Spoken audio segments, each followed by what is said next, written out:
Hello, my fellow travelers. Hail and well met. Come, gather around my virtual campfire, and I shall play you songs of distant realms beyond mortal man. All right, how's everybody going? How's everybody doing tonight? Yeah, welcome. Welcome to the Power Metal Hour. This is something that I've toyed around with before. If you're familiar with news from the Gelding, Uncle Jimmy puts up a pop-up radio show live stream every week where he just hangs out and plays music and takes requests. And I wanted to do something just a little bit similar. I did something like this once before with dungeon synth music, and so I wanted to do something centered around heavy metal, specifically power metal, because if you're familiar with my channel, I talk about classic fantasy, science fiction, and pulp fiction all the time, and nothing screams classic fantasy and sci-fi like some good old-fashioned power metal. What with the themes of epic adventure and storming castles and delving dungeons, magic and monsters and that kind of thing. So I'm gonna stop. I'm gonna put this up for. Well, we'll see. I call it the Power Metal Hour, but we might go over an hour just a little bit. It depends. Depends on how many songs we get in. Now, to set some ground rules, I will say that I will not be taking requests, unfortunately, at least not yet. I do plan on turning this into a somewhat regular thing. I want to do this every once in a while. I may not schedule it every week like Uncle Jimmy does on his channel, but I want to do this every once in a while. It's just a little treat to hang out with you guys and play some awesome music. And I do want to be able to take requests eventually, but unfortunately, I'm just not at the place where I can make that happen. I'm still figuring out how to do stuff here on StreamYard. I might have to use a different streaming service. I don't know. The point is, I won't be able to take any requests for now, but I will fix that in the future. So for now, you're just gonna have to bear with me and hope that I chose some good picks for you guys.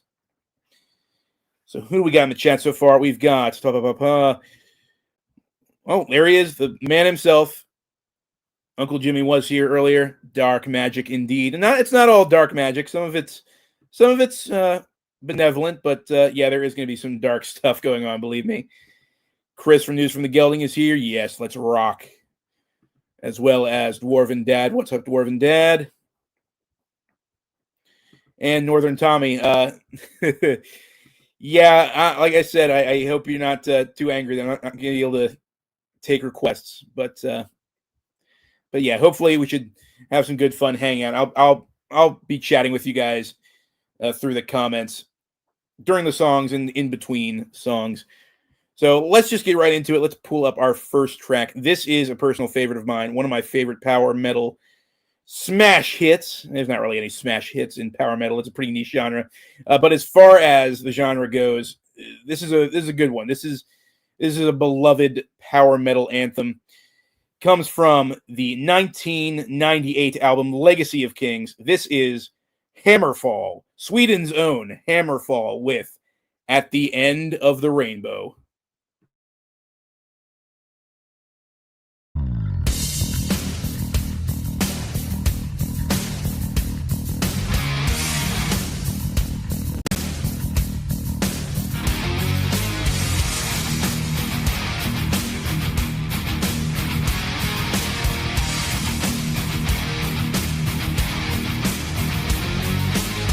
As long as I remember, we've marched across this land.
Whew, what a ripper! I love that song so much. I mentioned it in the chat, but that entire album, Legacy of Kings, is absolute killer from beginning to end.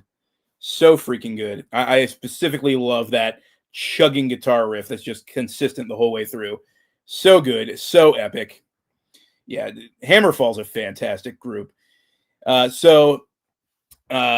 noticed earlier, Nick, that you or Chris, I'm sorry. I noticed earlier that you were asking, or you're saying, looking forward to learn what power metal is. Basically, power metal is something that came out of the new wave of British heavy metal in the late 70s and 80s, where heavy metal got a lot faster, a little more operatic, a little more technical. And there's basically two schools of power metal. There's power metal. There's American power metal, which is very kind of stripped down, but still very fast, very heavy. And then there's all the other stuff, European style power metal, which is very, very technical, often very technical, very operatic and instrumental, with incredibly clean, soaring vocals. And usually, most power metal usually has lyrical themes based around fantasy or science fiction, or anything epic and adventurous. Really, that last band, Hammerfall, is all of their stuff is about mythology and fantasy, and charging into battle with bloody swords held high. That kind of stuff. So yeah, that's basically what power metal is, and I'm going to be showing you guys a bit more of it throughout the next hour. Yeah, it doesn't always need to be full speed, as Tommy's saying. Even better when those heavy riffs come in. Absolutely. Yeah, there is a bit of power metal that I feel like is a little light on guitars. They go a little heavy on the synth stuff, and that's not always too bad. But yeah, if it's heavy metal, you just gotta have some chugging guitars thrown in there. It's just not the same without it. What's up, Hunsinger? What's up, dude? Rock and roll, man. All right, let's get the next track up. Tommy, you mentioned Blind Guardian earlier. Blind Guardian also happens to be one of my favorite power metal bands.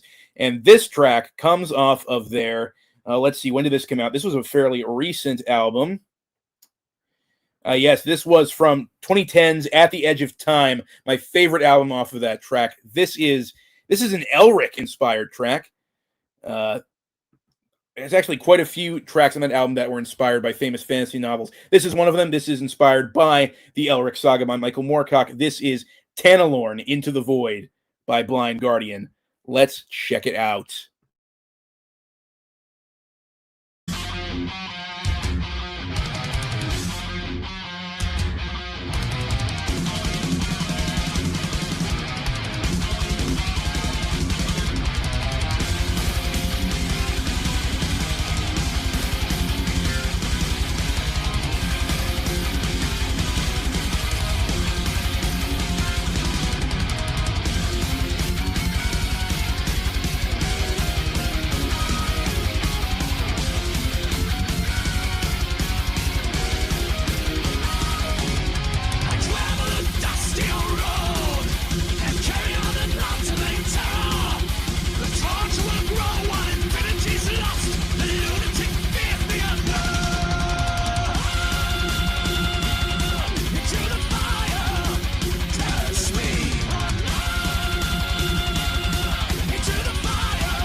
Another absolute killer. That might be one of my favorite Blind Guardian tracks. Their older stuff is fantastic as well, but they're still freaking awesome.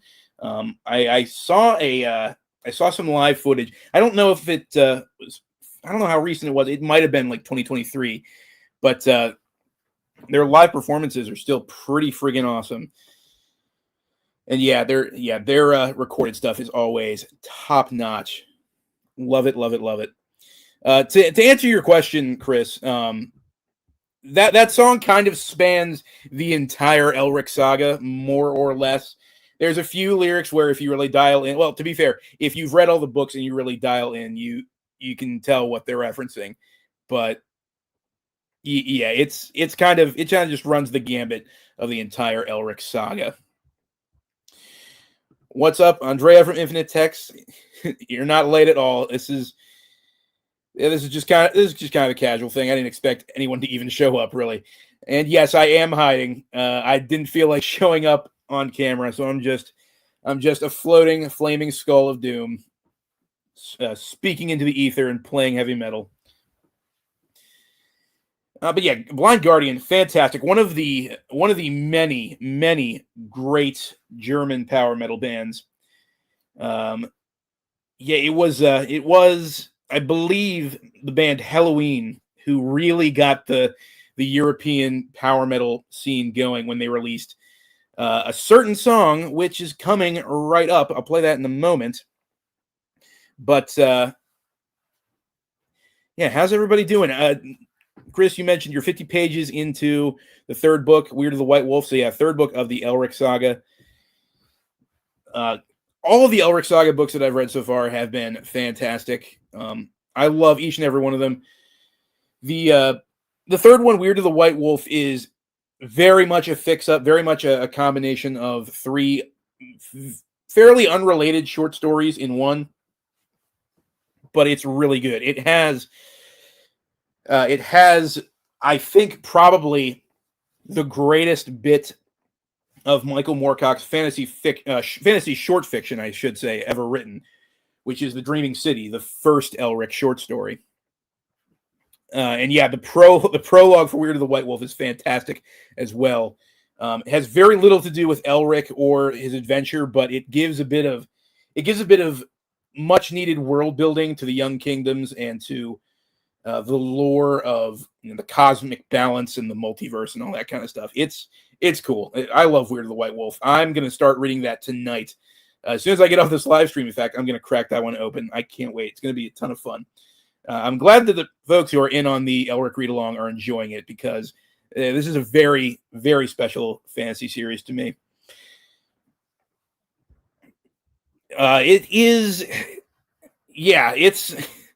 It's a weird kind of, I don't even know how I'm supposed to say this. It's an origin story, but in the same way, it's kind of like this weird focal point for the middle of the Moorcock multiverse. And in a way, it's kind of the best example of his fantasy writing, where everything is just very dreamlike and weird. And not everything is necessarily logical. That's the thing that I've noticed reading through his fantasy series. They're not always logical. They don't always play by the same rules as other fantasy stories, specifically sword and sorcery stories. There's a lot more magic and mysticism involved with Moorcock's sword and sorcery than there is with the more traditional stuff like Conan or Fafhrd and the Grey Mouser. Though the Fafhrd and Grey Mouser stories could be very weird as well. But without further ado, let's get to that song that I just mentioned. This is from the band that quite possibly kicked off the European power metal movement in earnest. This is another great German band. This is Halloween with their 1998 album Keeper of the Seven Keys Part 2. This is Sorry about that. My mic glitched out. This is Halloween from their 1988 album Keeper of the Seven Keys Part 2 with I Want Out.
till there's nothing more to hear.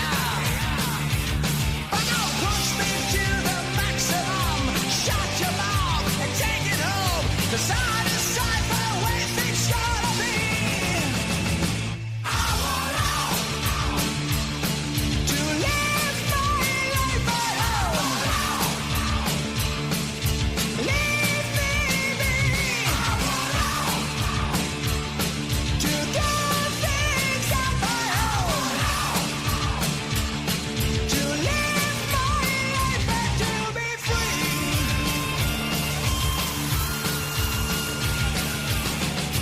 There's a million ways to see the picture life. A million ways to be the fool. In the end of it, none of us is right. Sometimes we need to be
Absolutely fantastic. Yeah, I will admit, I have not listened to my fair share of Halloween. I need to. They're an awesome group, but that song is great. That the key change right near the end of that song always does it for me. It takes it up a notch, and I absolutely love it.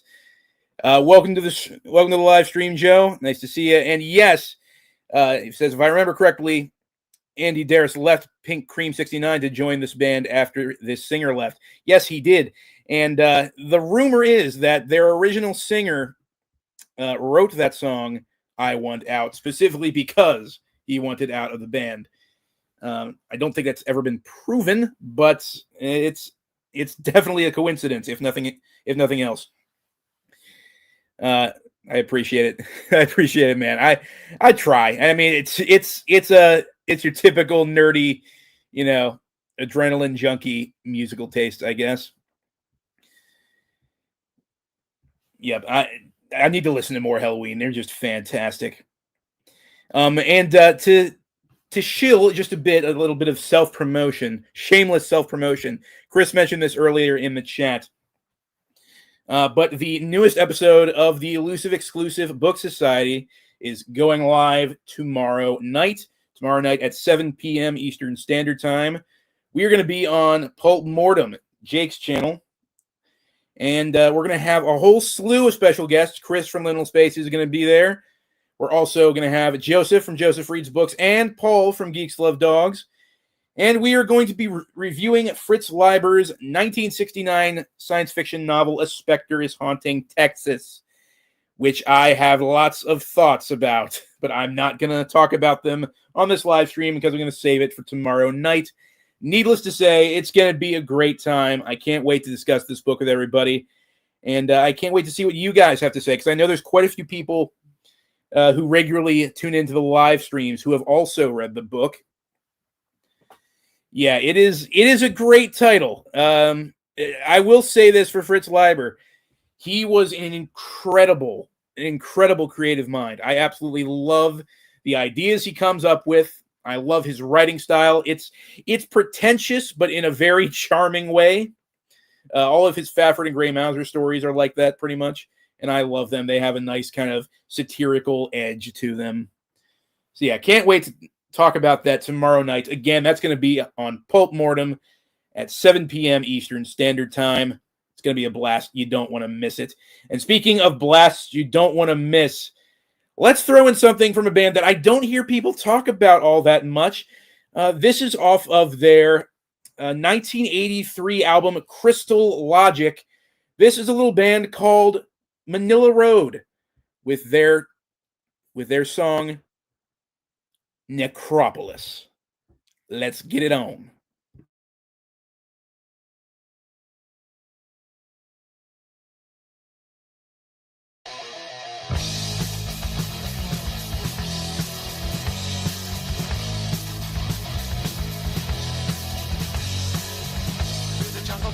Styx. I've journeyed long and far this day, lurking shadows in the parapets. Will never make me turn away, darkened city veiled in crimson mist. Entombed in time without decay, never thought it would be like this. It feels like I'm living inside a dream, but my mind tells me I'm lost in the crowd. Lost in the crowd.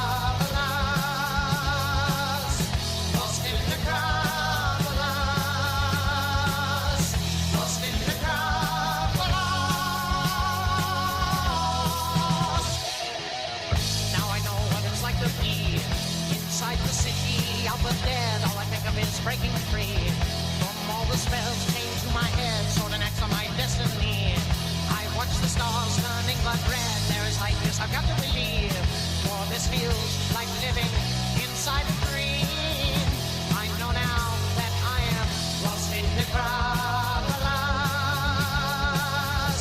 Lost in the crowd, alas. Lost in the crowd.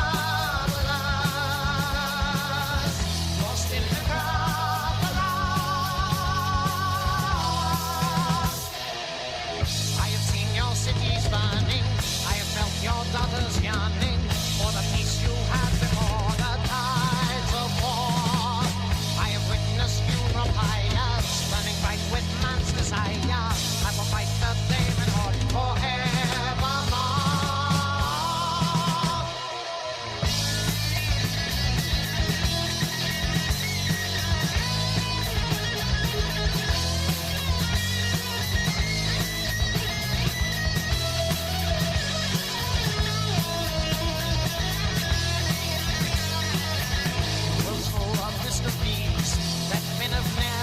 Before magic lives in all dynasties. The light of love shines evermore in the crypts of Atlantean kings. I found what I was looking for, magic right in evolution seed. I know it's like living inside a dream, but don't you ever get lost in the crowd, alas. Lost in the crowd, alas. Lost in the crowd.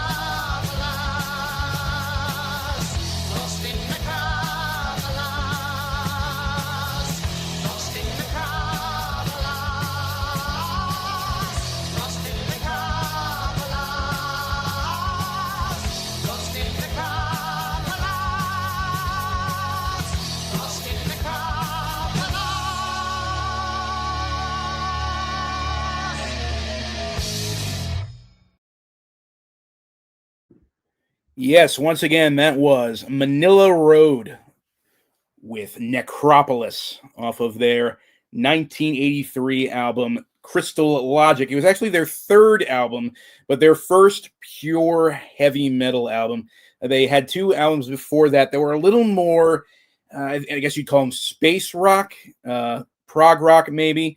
I'm sure by saying that I've set Chris from Liminal Spaces off. In which case, you should definitely check them out because all their stuff is very interesting.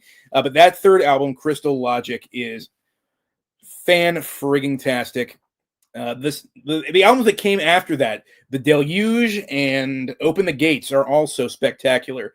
But Crystal Logic holds a special place in my heart. I feel like that album is kind of like it's like the soundtrack to an old school Dungeons and Dragons campaign. Their lead singer, who unfortunately passed away a few years ago, may he rest in peace, had a very distinct vocal style, we'll say. I've heard his voice being described as an old ancient eldritch wizard high on LSD, which, I can't argue with that. But yeah, they had some excellent songs with some very vivid fantasy-inspired lyrics. Great, great stuff. Yeah, I can't recommend Manila Road enough. They are a ton of fun. Almost a sneering nerd thing. Yeah, kind of.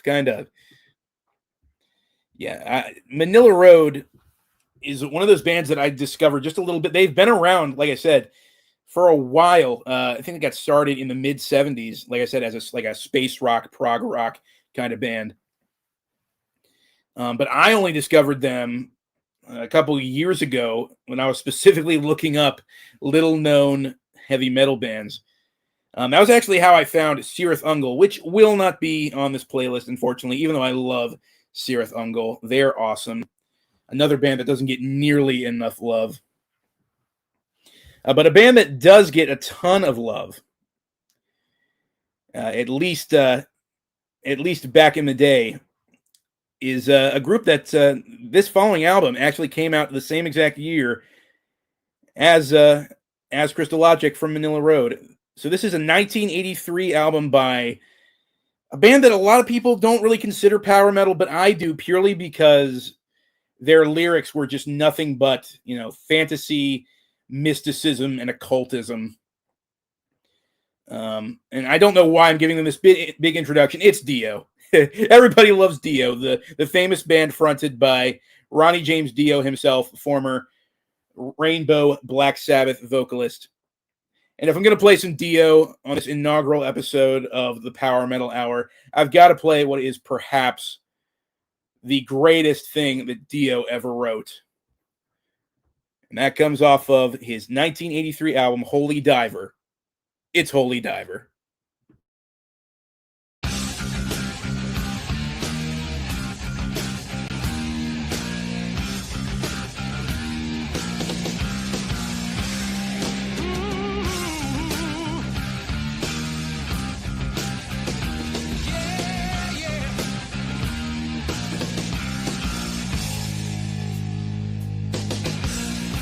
Holy diver, you've been down too long in the midnight sea. Oh, what's becoming of me? Ride the tiger, you can see his stripes, but you know he's clean. Oh, don't you see what I mean? Gotta get away, holy diver.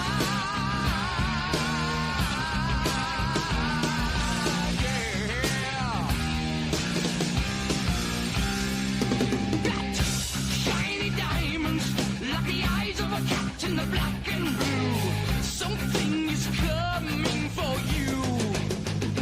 Look out! Race for the morning. You can hide in the sun till you see the light. Oh, we will pray it's alright. Gotta get away. Get away. Between the velvet lies, there's a truth that's hard as steel. Yeah. The vision never dies. Life's a never-ending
Is it possible to listen to that song without headbanging? I submit that it is not.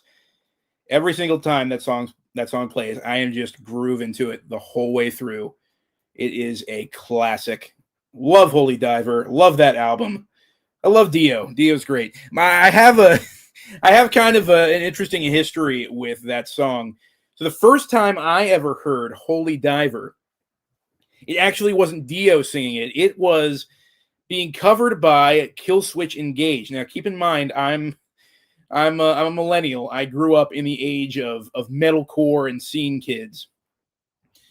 And one of the big bands that my generation was into was Killswitch Engage. And they did a cover of Holy Diver that, I'm not going to lie, there are times when I actually kind of prefer that version. Obviously, the Dio version is superior in every way, but there are times where I just want to let loose and just go absolutely nuts with the Killswitch version. And so the first time I heard that song was when I saw a music video, the music video that they made for that cover of Holy Diver. They did, they kind of took the premise of the original Dio music video where he's, creeping around the ruins dressed like a barbarian with a big old sword. And they kind of just took that to the next level, and they had this whole little fantasy skit where they're all dressed up in medieval costumes. They're dressed as knights and wizards and fighting each other, and there's all these crazy special effects going on. It was hilarious, and I absolutely loved the song. And it wasn't until a little later did I find out, oh wait, that wasn't their song. That was by the Black Sabbath guy. Okay, interesting. So yeah, that was how I was introduced to Dio and Holy Diver. But yeah, fantastic song. Like I said, the Dio version is the superior version, and he nails every single little vocalization in that song. And as Joe very plainly puts it, Viv Campbell plays his butt off in that album. Yes, he does. That man was inhuman on that record. It's fantastic. All right, well, let's go from one of the older tracks to a fairly recent track. This comes off of the album The Armor of Ire from 2016. This is by the band Eternal Champion, not to be confused with every other Elric-themed band or album that's come before it. But yeah, no, Eternal Champion is a fantastic group if you've not listened to them. They have some awesome stuff. They have 2 albums out currently. This is their first album, Armor of Ire from 2016. And this is a Lovecraft-themed tune. It's my favorite track off of that album. It's called Invoker. Let's check it out.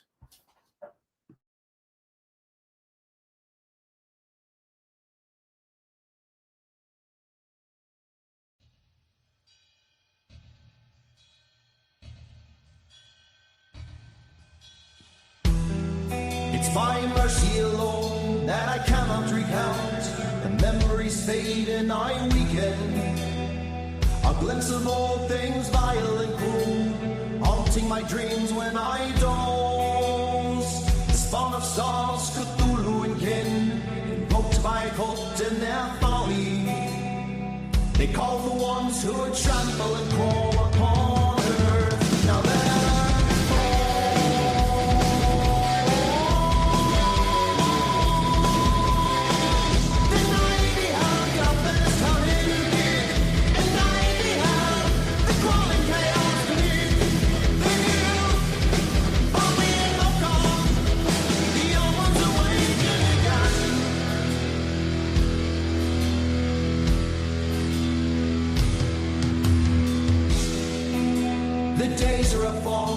misty unreal, I wait for the night in my ruin.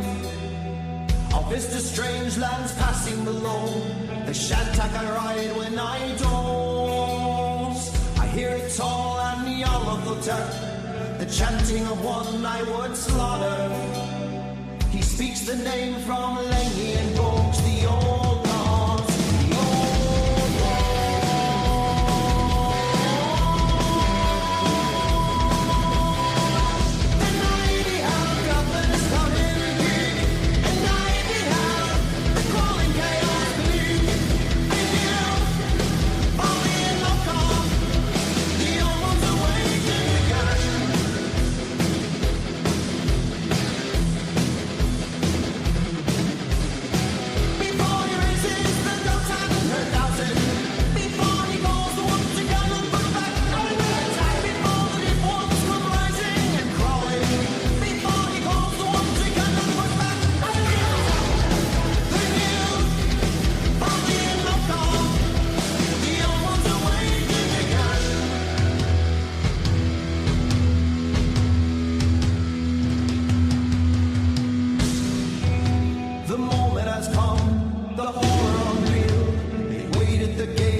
The dagger shines in the hand of the fool, and I throw my own in his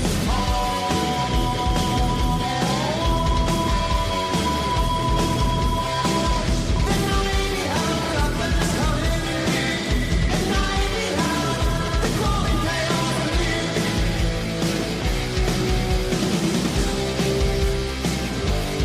It's my days are gone.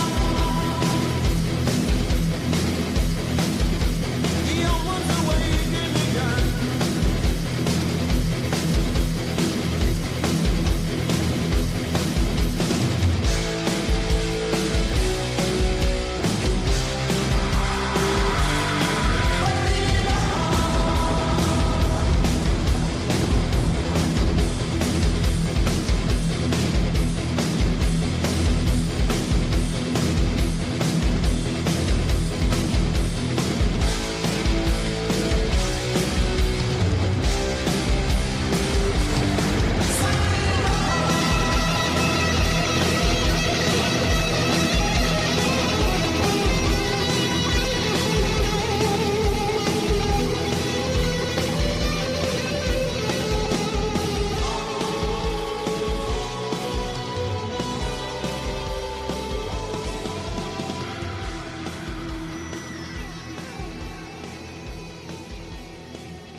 All right. Once again, that was Invoker by not Blind Guardian. Oh, I'm getting my bands mixed up. That was Invoker by Eternal Champion. Yes, that is probably my favorite Eternal Champion track. I was just listening to their more recent album. Oh, the name of it is escaping me at the moment, but I was listening to it the other day, and it's just so cool. Puts me right in the mood for some epic sword and sorcery adventure. I tend to listen to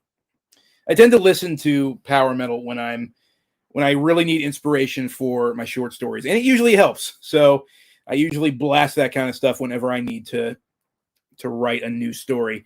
What's up, Outlaw Levi Wallace, Blind Champion? Yeah, that's what I meant. That's the band.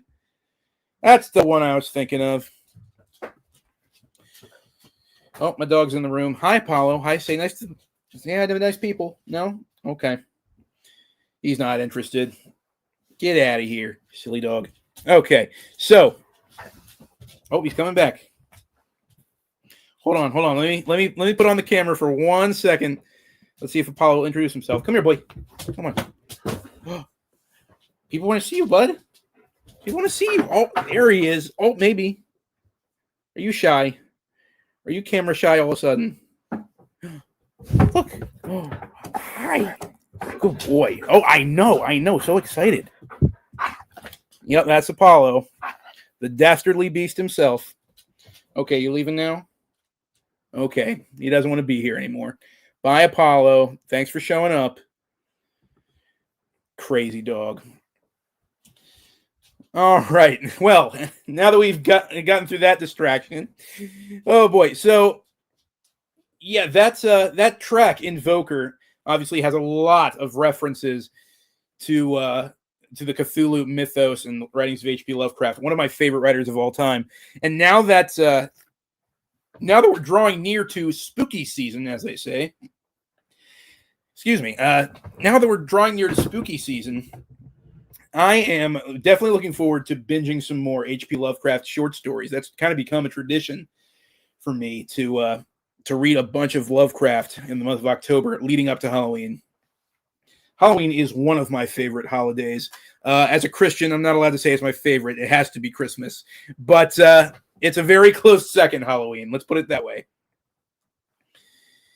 Yep, it's... I love literature channels run by dog people. I have 3 of them. Yeah, I love Apollo. He's a good boy. He's been on a lot of my... He's forced himself into a lot of my videos recently. But yeah, everybody loves a good dog. I don't know. Maybe we'll have something centered around Apollo in the future. Some kind of some kind of my dog reviews science fiction novels review. I don't know, something. Chris has mentioned doing that as like a collab before, and it's fun. The only problem is it'd be a fun idea, but the problem is I could barely get that dog to sit still for 2 minutes. So we'll see. We will definitely see.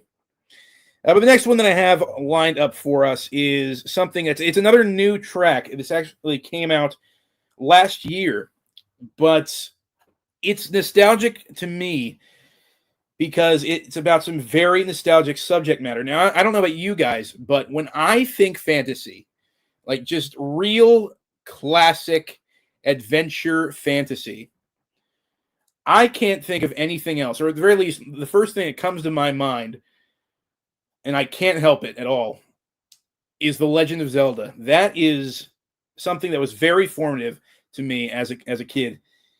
It inspired a lot of ideas in me as a kid, especially when it comes to the fantasy genre, anything medieval related. And I played so much Link to the Past on Super Nintendo as a kid. That was my favorite video game of all time. Such a great game. I will die on this hill that it is perhaps the greatest single-player video game ever made. It is that good. If you haven't played it, what are you doing with your life? Go find a Super Nintendo and pop that cartridge in, because it is a blast from beginning to end. I love The Legend of Zelda: Link to the Past. And lo and behold, but Dragon Force, of all people, came out with this track on their album Warp Speed Warriors, which came out just last year. And it's all about A Link to the Past. I guess you could say it's about The Legend of Zelda in general, but it makes the most references to the story from Link to the Past in particular. Apollo's back. Hi, buddy. Hi. As soon as I turn the camera on, you're just going to walk away. Yep, there he goes. Hera Coleman's here. I just watched your review of Conan the Avenger. Best review ever. Oh, goodness. That's that book review. I went a little too hard on that video, I must admit. But I was really angry at that book. That was... Oh, man. There have been very few books that have got me as angry as Conan the Avenger by Bjorn Nyberg and L. Spradekamp. Oh, it is hot garbage. And I was definitely in an emotional state reading that book. So when I finished it, I just had to rant about it. So I might have gone a little too far in certain places, but it was a fun video to film at the very least. So I'm glad that a lot of people had a positive reaction to it. But yeah, before we get too sidetracked, this is Dragon Force with their 2024 hit Power of the Triforce. Let's check it out.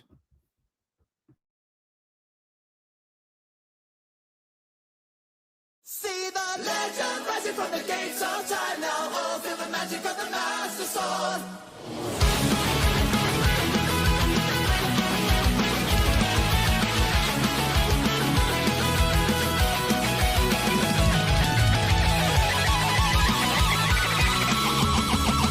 We need a hero in the magical land of Hyrule. A hero feared by all ghosts and ghouls, with the power to save us from Ganon's dark force tonight. Fighting through the overworld fast as lightning, with the thunder and rain behind.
Epic stuff. Yes.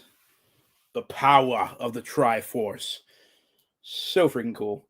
Yeah, if you have, like I said, if you have not played Legend of Zelda: A Link to the Past, you need to. It's among the best video game experiences I've ever had. That said, I'm highly biased because I've been playing it since I was 7 years old. I try to replay it at least once a year, and it's always a rewarding experience. I notice a little new detail or find some little hidden secret in it every single time I play. And so I think it was very cool that Dragon Force did a song all about that game. Jordan Workman comes in saying, "This is great. Thanks for hosting this." Well, thank you for joining. We've gone a little over already, and I've already have two songs left to play, but we're already over an hour. So you know what? We're just gonna go right through it. We're gonna play these last two. This track right here is another fairly new one. In fact, this one came out earlier this year. It's from a band called Beast in Black. They're an offshoot of the band Battle Beast. One of their primary members and songwriters left that group to form Beast in Black. And I know I mentioned before that without chugging guitars and a little too much synth, you're not really a power metal band. But for these guys, I make an exception because all their songs are just they're so awesome. And all their lyrics have to do with some kind of dark fantasy or science fiction, one way or another. And this particular song that came out as a single earlier this year, it came out as a collaboration between this band and it was a three-way collaboration between this band, the manga Berserk, and Diablo, the Blizzard video game Diablo. Now, by all accounts, the little Diablo Berserk collab wasn't too special. It was just a bunch of reskinned characters and little one-off events that no one really cared about. But it gave us an awesome track by Beast in Black about various elements from the Berserk mythos and the lore behind that excellent dark fantasy manga. And so this is their most recent single. This is Beast in Black's Enter the Bailet.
Yeah, a little on the synthier side of power metal, but I love that beat. Yeah, it's infectious, and the lyrics, as I said, their lyrics always have something to do with some kind of dark fantasy or science fiction. That is a song about a very specific character from the Berserk universe. Um, uh, yeah, I don't know how much I can say about that without spoiling the entire story arc that that character is from, but it's a pretty gnarly character that that fits into the story in a very interesting way. And they wrote a song about him, so it's pretty awesome. Well, guys, we are 10 minutes past my hour that I allotted for this live stream. But you know what? We're going to keep going with one more song. I just want to say thank you guys so much for hanging out and rocking out with me. This has been a fun little live stream. And as I said at the beginning of the stream, I'll probably do this at some point again in the future. I don't know if I'll stick with power metal specifically next time, but yeah, I'm still kind of experimenting with what I want to do with these kind of live streams. But once again, thank you guys so much for hanging out. And once again, tomorrow, 7 p.m. Eastern Standard Time on Pulp Mortem, the elusive exclusive book society will be reviewing A Spectre is Haunting Texas by Fritz Leiber. You don't want to miss it. So let's take us out with the last track I have here on the playlist. This is from the Italian power metal band Rhapsody. Well, formerly known as Rhapsody, they now go by Rhapsody of Fire. But back then, they were just known as Rhapsody, and this comes off of their 1998 album, Symphony of Enchanted Lands. This is the album from which I got the thumbnail artwork for this live stream.